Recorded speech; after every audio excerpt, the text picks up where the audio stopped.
Okay, I decided to give you all some context for why I said I should run away from Barbados, right? And I know that I gotta be careful because I am Barbadian by descent. And what I mean is that my father was lecturing at Mona in Jamaica when I was born, but my parents are both Barbadian. So I don't belong nowhere. The Jamaicans won't have me. I'm gonna tell the Bajans that I was born there but didn't spend a lot of time. Them just tell me that I ain't Bajan. So all I can say is that from my experience, no matter where you go in the world, there's the good and the bad. And I like Barbados because it's easy to strike up a conversation with anybody. Like I do it all the time. In the supermarket, I always ask, usually women, for advice on selecting a good avocado or pawpaw, right? But I would tell you that and the weather, I like that. I like that I can walk down to the beach, like it's a 20-minute walk for me. And I generally like that I feel at ease in Barbados. I know that my channel is a lot about homophobia, but I'm not often in public spaces, and because I am from here, I kind of know how to navigate these spaces when I am in them. So there's that. But then of course there's the stuff that, apart from everything that I've been telling you, for the LGBTQ community, it's an extremely hostile environment. If you look at my comment section, a lot of so-called Christians feel entitled to tell me to repent. And what authority would have got to tell me that foolishness? Nah? It's really irritates me that people claiming to be Christians when this was something that was forced on them, you know? Rape and murder. That's how we want to become Christians. So, I don't know. But outside of that, listen to me. For me, it is the service industry. And it's okay when you got to do things occasionally, but because both my parents dropped down dead within the last couple of months, I've had to interact with government and banks, and it has been a nightmare. I went to RBC in Whole Town, Sunset Crest, and waited 2.5 hours in a line, right? Went to reception to tell me, no, you gotta get in line for this, because it was some letter that was going around saying that you needed to update information. If not, you would not have access to the account, right? So I decided that I gotta update my mother information. I get there after 2.5 hours because, mind you, this has happened before, right? And you can't complain, because when you complain, you just hear, oh, well, everybody waiting in same line. So, you know, Barbados, small place, pressure to conform. So you gotta do what everybody else doing. If not, you're an outcast, right? Anyway, you get to the top of the line. No sorry for the wait, none of that. Why? Because this is normalized. What is normalized? 2 wickets out of 8. 2. I said 2, but it was one person, right?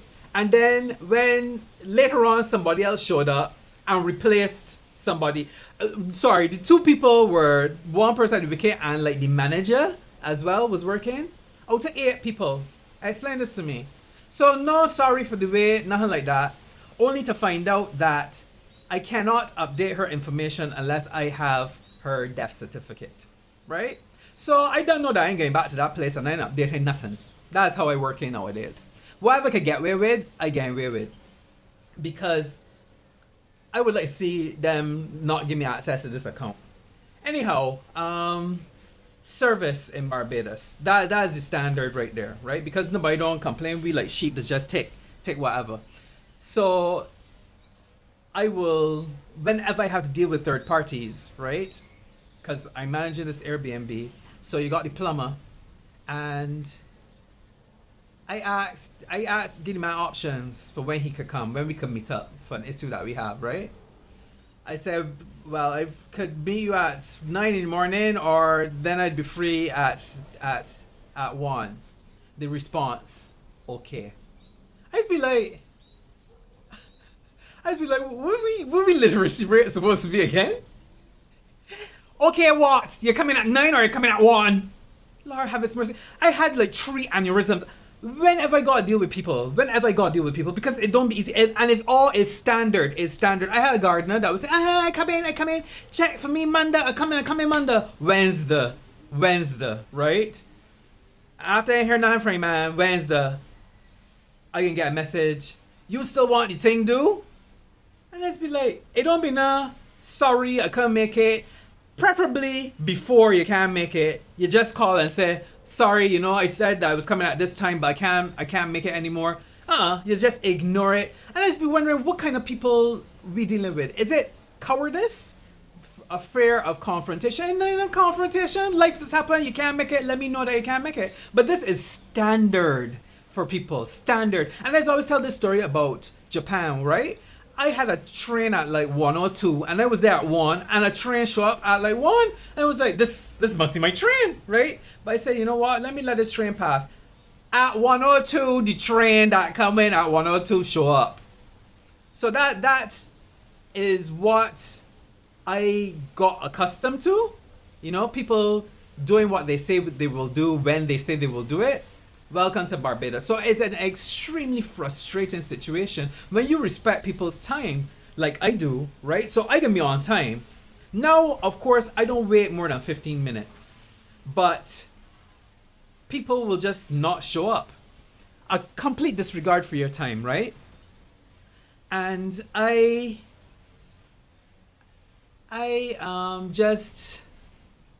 feel like I have had enough of it. So it would either be me living off-grid, so I ain't gotta deal with nobody at all, or moving to a country where you're dealing with professionals, right? Where there's systems in place, where people know what they're doing. Because, for example, I go into the registry at the courts to find out if my mother left a will, right? I get there and... Well, there were a couple of stages. First I called and I was told that all I need to do was to take in an ID. So I showed up with an ID because, again, I just want to know if my mother has left a will. A very rude young lady tells me you have to have a death certificate, which is fine. So then I proceed to ask a couple of other questions. Is this something that I can do online? You have to have a death certificate. I was like, okay, I understand that, and then I asked another question. You have to have a death certificate. Goblin. She lucky that I had already cursed she back to the 7th generation, because I would have rolled up on that floor, right, and holler out, my mother dead, and this is how you treated me. I would have rolled up on that floor and cried. I would have forced out the tears, right? But she did lucky. I said to myself, you already cursed she back to the 7th generation. Let she enjoy this moment. And the fella that said next to she realized that she was acting like a cunt, right? And take over and say, sir, this is the situation. We're open from this time to this time, etc., etc. I was saying to myself, you dealing with people, right, that mourning, that suffer loss, and this you attitude because you hate your job. I sorry you hate your job, and you sorry that people just be asking same questions, right? But it's because they don't know. Sorry that you know this your job though to answer these questions, right? I gone back the 3rd time, and what you can hear? Oh, you have to be a lawyer to get this information. When you've given up, because the attitude in service in Barbados is often like this. It's often as if they don't want to help you and they're not trying to help you, right? So they can't wait to find a reason to not help you. So this is what the woman just tells me, oh, I'm sorry, you have to be a lawyer. And I was like, what? But I was told, well, that's the situation, and that's it. Unhelpful, horrible experience. But standard again. When my father died at the hospital, my brother showed up, right? And he's in a hurry to get to the bedside. He said that through the crack of the door, Ward C9, he could see the nurse come to the door, right? And then he saw her turn around and go away, so he couldn't understand. She comes back a few minutes later and she says to him, after she opens the door, next time don't yank the door over my hand. That's what she said to him. He tried to open the door, that's all. He ain't like trying to be rude. He just trying to ensure that if the door does push in or pull out, and he trying to open the door because he could see that someone's there and that he's assuming the door is open to press the button and thing. And she treated him like a child because he's come to see his dying father. You know? And no training. Horrible, that entire situation. I wrote a review of the QEH and how terrible that entire situation was. Somehow you can't hear from them at all, but as soon as the person dead, you can get condolences almost immediately, right? He dies, nobody's paying attention. Couldn't boy ain't care. He 80, so you're supposed to dead. So nobody ain't care. When we alerted a nurse, I imagine it was a nurse because that's another thing. You know who's who because people wearing different scrubs, color scrubs, they ain't got the ID properly. Anyway, he comes, puts the curtain around the bed and walks away and goes to the phone and he put on the phone. There are no standard operating procedures, or if they are, they're not being obeyed, or if they're being obeyed, they're terrible, right? Because you don't look at the people and say, oh, well, sorry, this is what happens next. My condolences. This is, you know, we now, this is the next stage. This is what you'll have to do. It's, you don't say nothing to the body. You just left them there with the body and go on about your business. So, and what's frustrating is that there's just a climate of an atmosphere of acceptance that, and if you complain it will make it worse, you know. I suffered abuse at primary school because of this idea that if you complain about the teacher or to the teacher, the child will then suffer worse. And the whole thing is just insane. I mean, government, like I said, I could live in Barbados sweet if I ain't got to deal with government, if I don't got to go in a bank, if I don't have to go in a fast food restaurant, because the service is just terrible. It's inconsistent. When it's good, sometimes you might get a spot of good, but then it ain't gonna be good the next time you go. And there's me talking from a position of red man privilege, because I know colorism is a thing in Barbados, and all you gotta do is make a joke and thing and compliment somebody and you get better treatment, right? But terrible.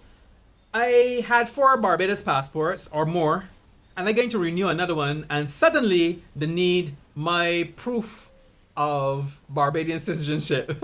Proof that I'm Barbadian by descent. No, I can't find this document.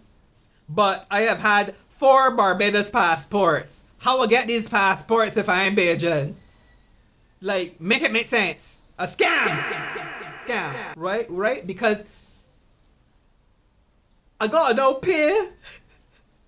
I can't remember how much. 50? Must be 150. Because it is Barbados, so it can't just be $50 to get this document, right? From the immigration department. Where I'm getting the passport. So I'm paying them to get this document to get back to them as a part of my passport application. Madness! Madness! I tell you, boy. And what's happening now is I'm trying to get some financial assistance from the government for my sister who's autistic, right? And I suspect a similar thing can happen because I come across a document applying for the document for this proof of descent, Barbadian by descent, right? And I found another document saying that she's registered and this is her registration number, but I haven't found what I suspect is a document with her picture on it. Which is gonna be a whole another bundle of foolishness because my sister ain't nobody that's sitting down for no photo. So I don't know how this photo can get taken. If somebody gotta come here to take this photo. She has a Barbados ID though. Like, when I'm trying to help, really? When I'm trying to help? Well, help then. She got a Barbados ID. I ain't able.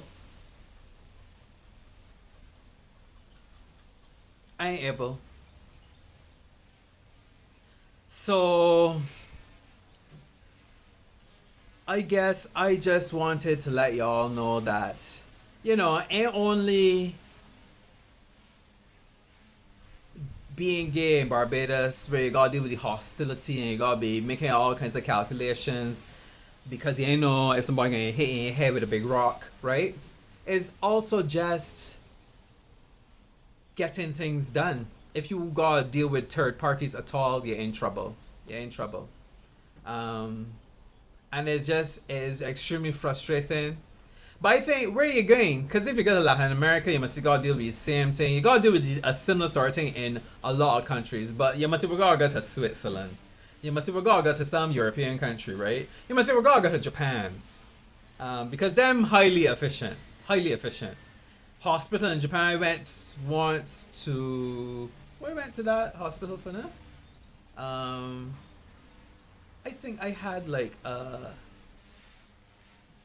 had like what I think was a staph infection, like a small bump pustule had appeared on my near to my navel, right, and it was extremely painful, and I ended up cutting it and draining it and filling it with gauze.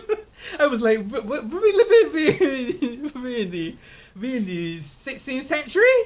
What happened to antibiotics? One can't just give me antibiotics. But anyway, I went to the hospital, and you go in, you go to the reception, they give you a number, you sit down, like within 5 minutes. Your numbers get called, you get sent to a different section, you get another number, you sit down for another 5 minutes, you get called, you get another number, and like 5 stages before you get to a doctor. But at least you feel like something happening. You ain't sitting down in a waiting room for 3 hours, right? Which is the funny thing here, because what you paying a private doctor for anyway? Them just give you an appointment and tell you to come at 9 o'clock, and 11 o'clock you're still waiting. So how is it different from public? Must see, I ain't quite sure. Must see a certain confidence that the doctor is going to give you more attention, or attention in a way that you feel you should have. Personalized attention, maybe. I don't know here, but yeah, that's my 2 cents on, and them is just a couple of examples. I went to have some drinks with my brother the other day, and I had to tell the waitress, listen to me, don't come back here again. Don't come back at your table. Me and my brother, we try and have a conversation. We parents just dead. We try and have a conversation, a private conversation. Every blasted second. Is everything okay here? Is everything... I know she idea of trying to get a tip, right? A good tip. But I was like, you confusing me like a blasted fly. You're like a blasted fly. Every 2 seconds at the table, right? Every 2 seconds at the table, buzzing boat. So yeah, I just don't be able. When I know I got to a bank, I just rip my robes and put ashes on my head, because it gonna be depression. It gonna be, you just gotta go to the security. The security is who just give you all the information. Nobody that work in a bank. Them just ignore you. Them just pretend to be see. Lord, I got hypertension. Just doing this video, I got hypertension because how. And the thing is, you just gotta know people, right? So that's how you get things done in Barbados. It's who you know. It's who you know. If you don't know nobody, you're importer. But yeah, so my advice is to get out early and stay out, because my mistake was to come back, right? I came back because I full bird like me, living in Brazil, right? And seeing the closeness of the relationships between parents and the children. I need to work on my relationship with my parents.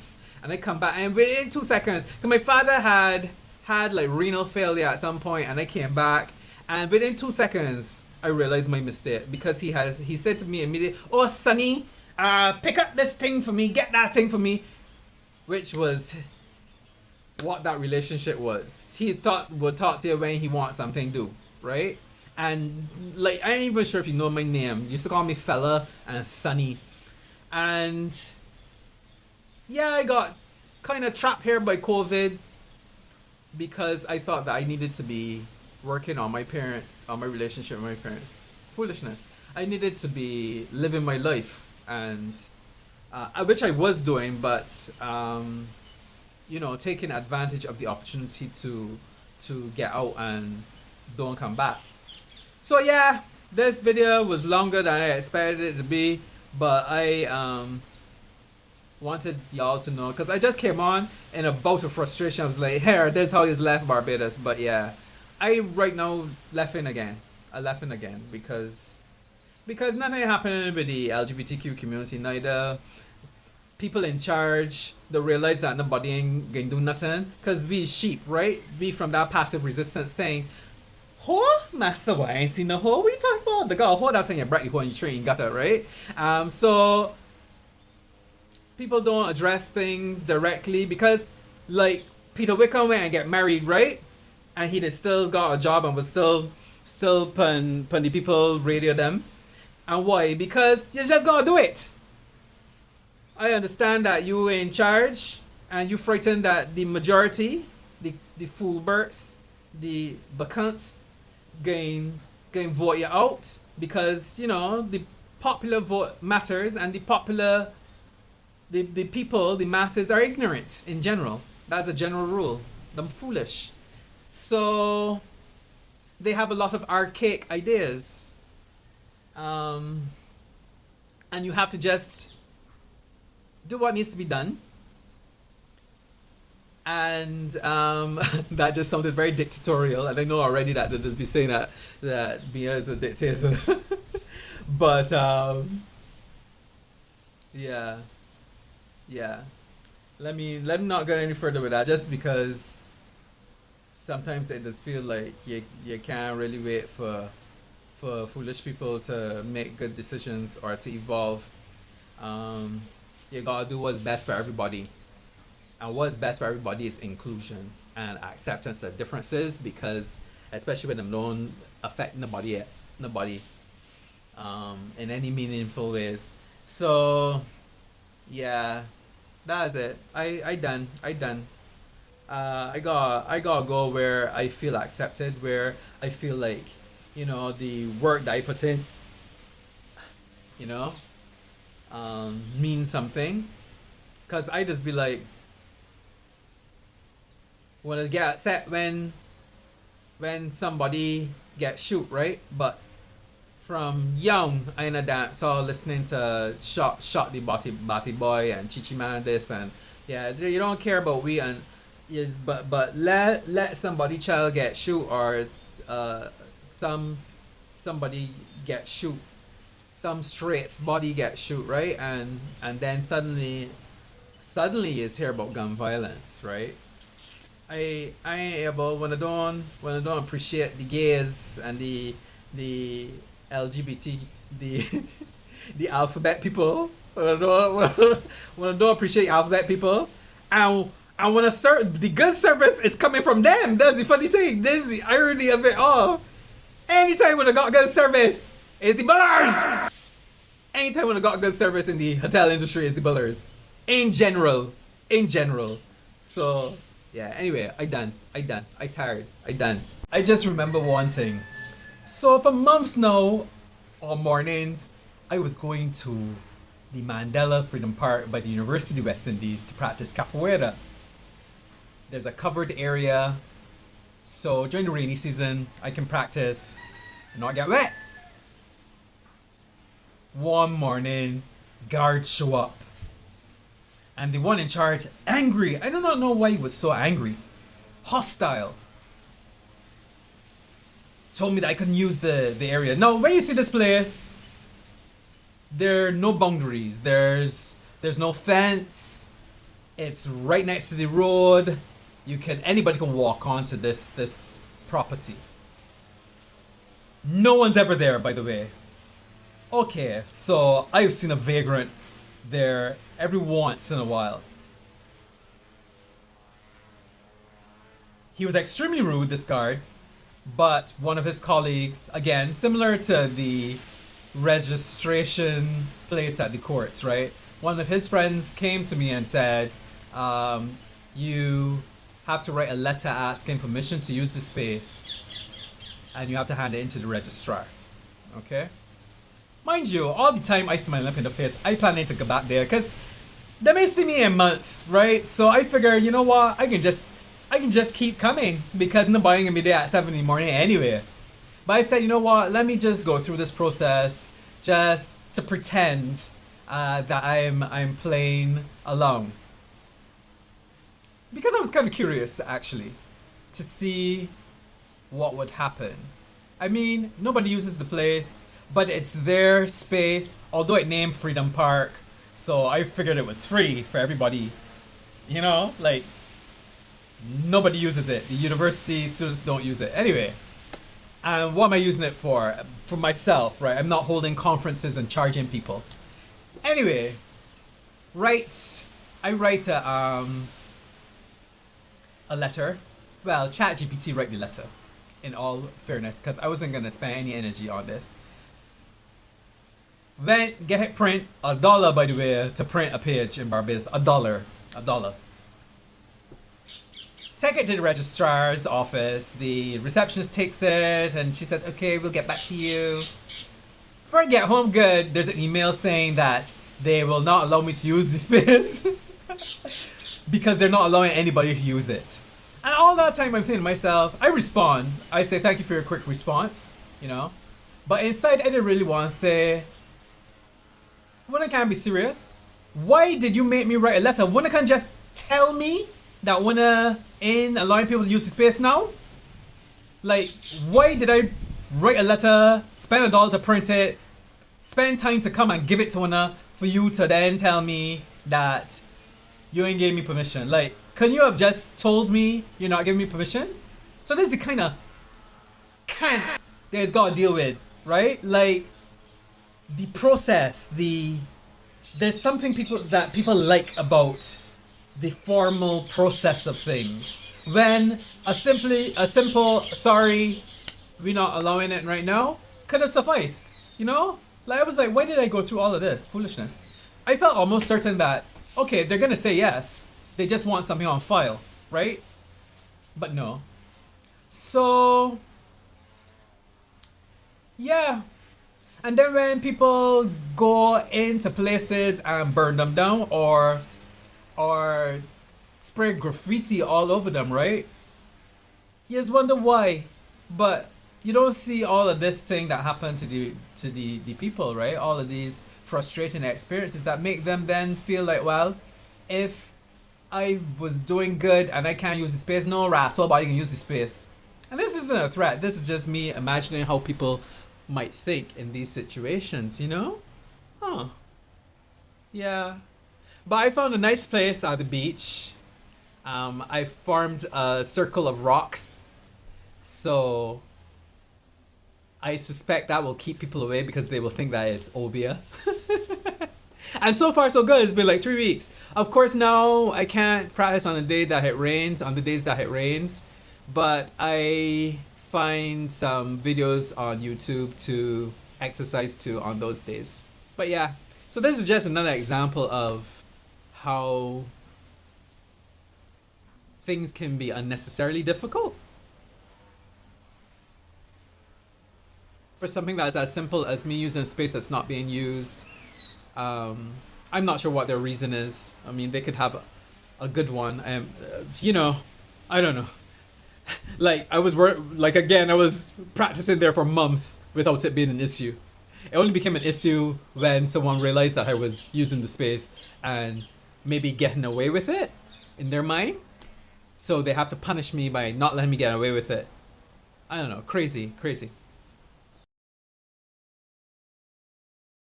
Goblin, she lucky, because if I did in a different mood, right, I would have laid down on that floor and rolled about and holler out, my mother day,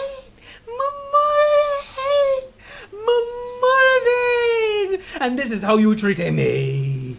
That's why I would have do roll about, and then I would have get up and I would have pee on every countertop. I would have peep on every object in that place, including the guard that come in to arrest me. I would have peep on everything. She's so lucky that she friend, she colleague, tap sheep on she shoulder. Oh, hard foot. Can't cut her. She need to shave the husk off.